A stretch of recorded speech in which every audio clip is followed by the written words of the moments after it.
El día de hoy vamos a explicar las características del Imperio Mexica. Bueno, de entrada, ¿cómo es que se funda este imperio?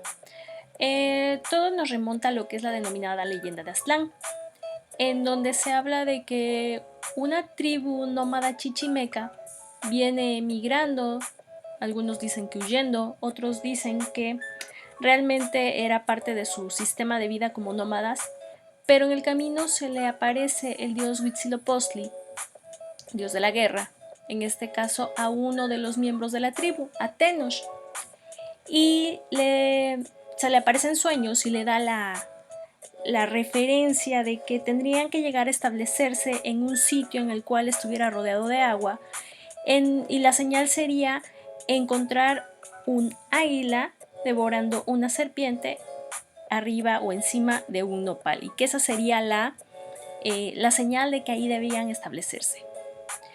En honor a Tenoch, por eso cuando llegan a establecerse al lago de Texcoco, en donde encuentran esta señal, va a recibir el nombre de Tenochtitlan como la principal ciudad y en este caso la capital del Imperio Mexica. De esta leyenda de Aztlán es que se retoma su contenido para lo que sería uno de nuestros símbolos patrios, que es nuestro escudo nacional.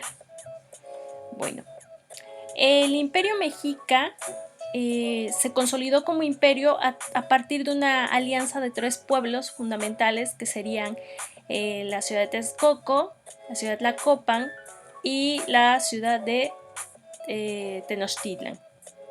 Entonces estos tres pueblos se unen en la denominada Triple Alianza.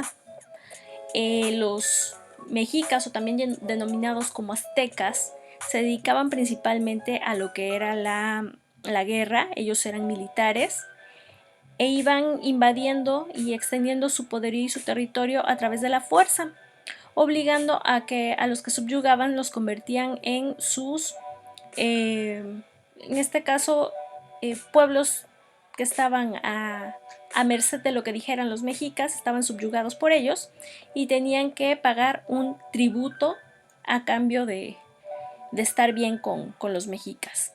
Entonces ellos inician estas conquistas militares con diversos estados vecinos bajo la idea de militarismo, una idea también religiosa. La religión en esta época es politeísta, creen en deidades que representan a la naturaleza y el universo en general, y también tenía que ver con una cuestión económica por la cuestión tributaria. De esta manera se conformó un estado de carácter tributario al que los historiadores le han definido como imperio mexica. A principios del siglo XVI su territorio era de altas y grandes dimensiones. Se extendía hacia la región de Occidente, en la parte del norte colindaba con el Imperio Purépecha, también conocido como Imperio Tarasco.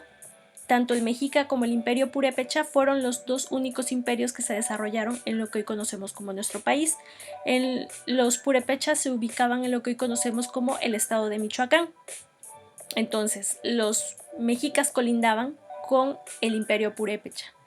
Se fueron expandiendo hacia la costa del Golfo, en donde lograron algunas conquistas en la región huasteca y llegaron a los límites de la región maya.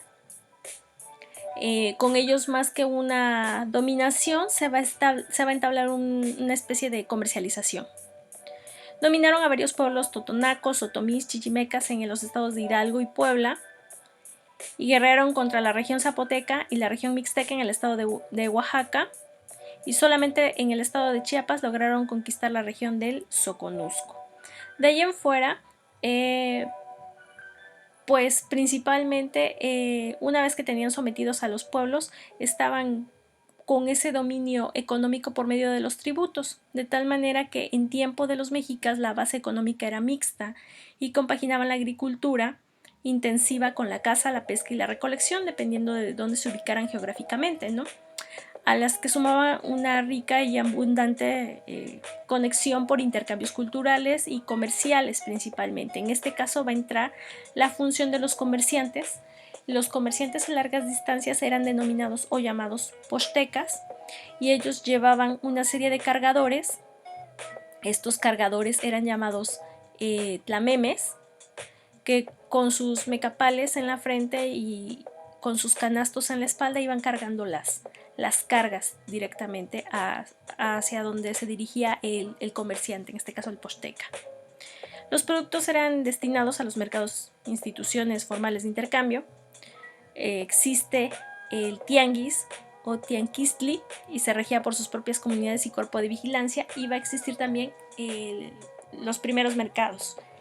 En este caso se distingue el mercado de Tlatelolco por ser uno de los más importantes, más bien el más importante y el más grande por el número de personas que congregaba.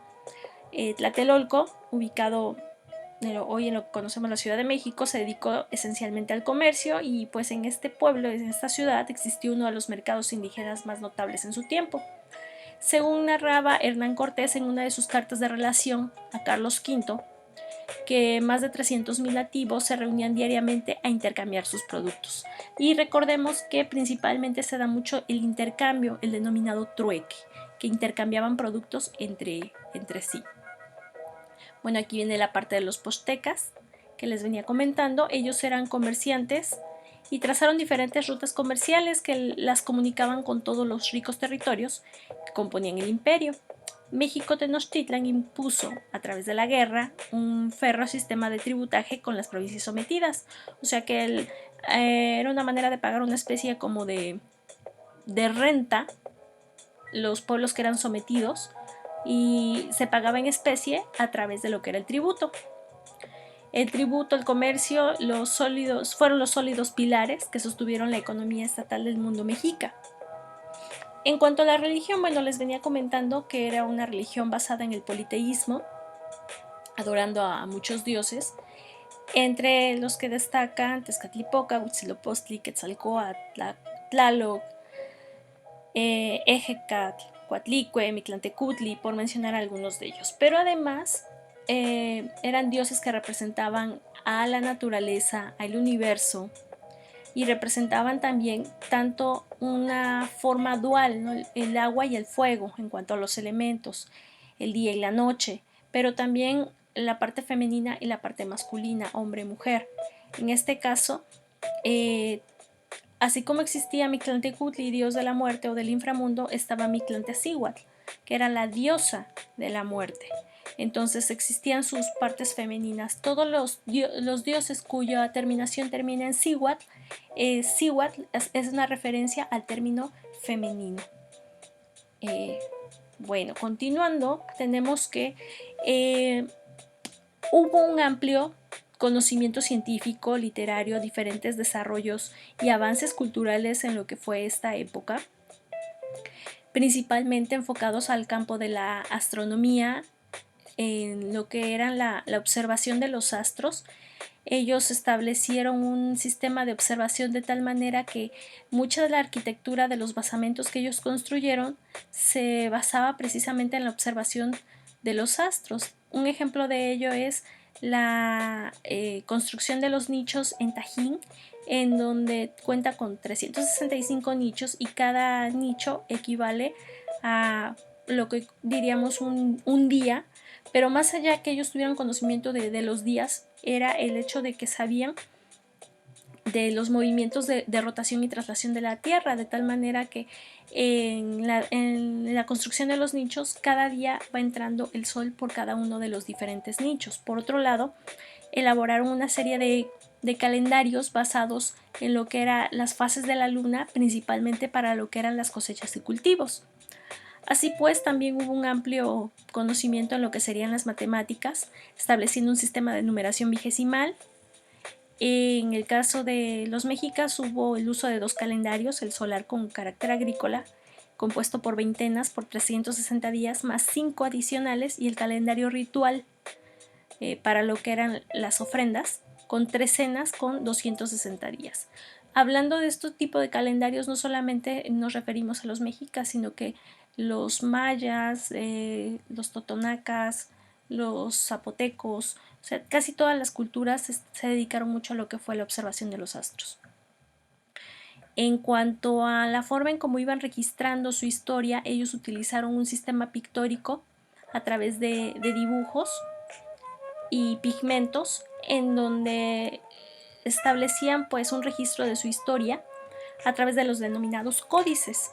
Por otro lado, hubo un sistema educativo dentro de la cultura mexica en donde había dos tipos de escuela, el Calmecac y el Tepochcali. En este caso el Calmecac iba totalmente dirigido para los miembros de la nobleza y el Tepochcali iba dirigido para la educación a los que se dedicarían a ser guerreros, en este caso los guerreros jaguar, los guerreros aztecas, que iban a enfrentarse a las guerras floridas y a las batallas por expandir los territorios del Imperio Mexica. Algunas de sus tradiciones artísticas las observamos respecto a lo que son los edificios dedicados a los dioses, que fueron las denominadas, bueno, se llaman basamentos. Coloquialmente les decimos pirámides, pero no terminan en punta, son basamentos. Pero no solamente eso, sino también la forma en cómo se daba el proceso de culto a la muerte, en donde eran depositados muchas veces en urnas o había tumbas en donde los ataviaban, los arreglaban con máscaras, con orfebrería trabajada en oro, plata, cobre. Y en general dentro de su vida cotidiana estos eran elementos que utilizaban mucho para su arreglo. Cuando nos referimos al término ornamentación, es la referencia al cómo se arreglaban todos ellos. Se usaba también las piedras verdes como la jadeíta, la obsidiana, el cristal roca. Y bueno, usaban vestimentas que la gente principalmente tejía con algodones teñidos, con plumas, pieles y cuentas de jade. En conclusión, pues podremos llegar a que la cultura mexica es una de las de nuestros antecedentes más cercanos, y bueno, de que gran parte del legado con el que aún todavía vivimos dentro de nuestra vida cotidiana proviene de estas culturas prehispánicas, de estas culturas indígenas.